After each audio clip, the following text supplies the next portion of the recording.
ang isang 15 taong gulang na lalaki matapos umanong barilin ang kanyang sarili sa kasagsagan ng ulan at baha sa Balanga City sa Bataan. Yan at ang iba pang mga rumarapidong balita mula sa probinsya. Hatid ng iba't ibang istasyon sa ilalim ng MBC Media Group.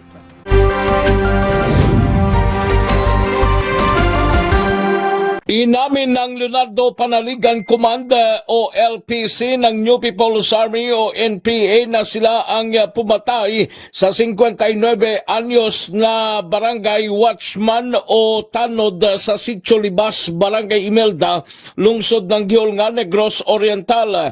Ayon sa press statement ng LPC-NPA, ginawa ang pagpatay kay Jeremias Biangos ng kanilang kasamaan dahil umanong involvement sa mga kasong rape at isang intelligence asset ng tropa ng militar.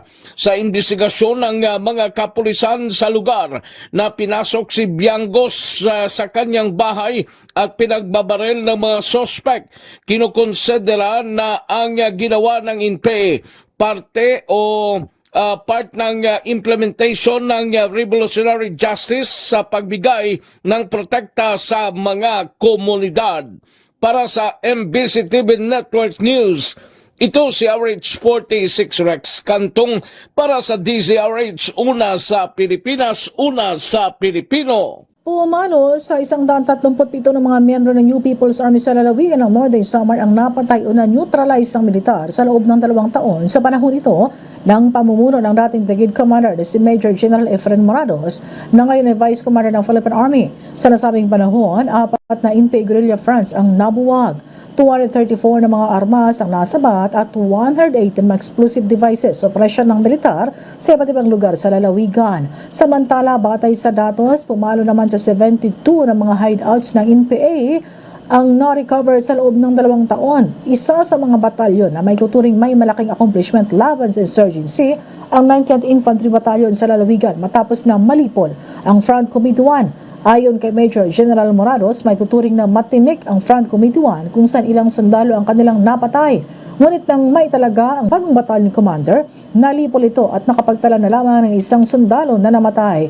Gayunpaman, sa kabila ng kanyang bagong mas mataas na posisyon, nangako pa rin si Major General Morados na susuporta sa iniwang 803rd Infantry Brigade dito sa lalawigan ng Northern Samar.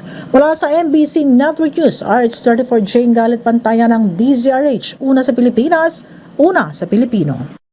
72 anyos na lolo nalunod sa ilog sa Binmali, Pangasinan. Wala nang buhay nang matagpuan ang katawan ng biktima na isang 72 anyos na lolo na residente ng Barangay Stansalingayen sa ilog sa Barangay Balagan, Binmali, Pangasinan. Batay sa ulat ni Binmali OIC Chief of Police Lieutenant Colonel Resty Lopez, natagpo ng alas 9:20 ng umaga ang wala nang buhay na katawan ng biktima sa gilid ng ilog ng Barangay Balagan. Nabatid kay Mrs. Norma Torrio, 64 anyos, kapatid ng biktima, na umalis ng hapon ng Lunes ang kanyang kuya sa kanilang bahay para bisitahin ang lambat niyang inilagay sa ilog. Subalit hindi na ito nakabalik kaya humingi na siya ng tulong sa kanyang mga kaanak para hanapin na pinalalagay na maaaring natangay ito ng malakas na agos ng ilog sanhi ng kanyang pagkalunod. Nabatid na ang biktima ay pangsamantalang nakituloy lamang sa bahay ng kanyang kapatid dahil sa kanilang tahanan Silingayen ay naabutan na ng tubig baha.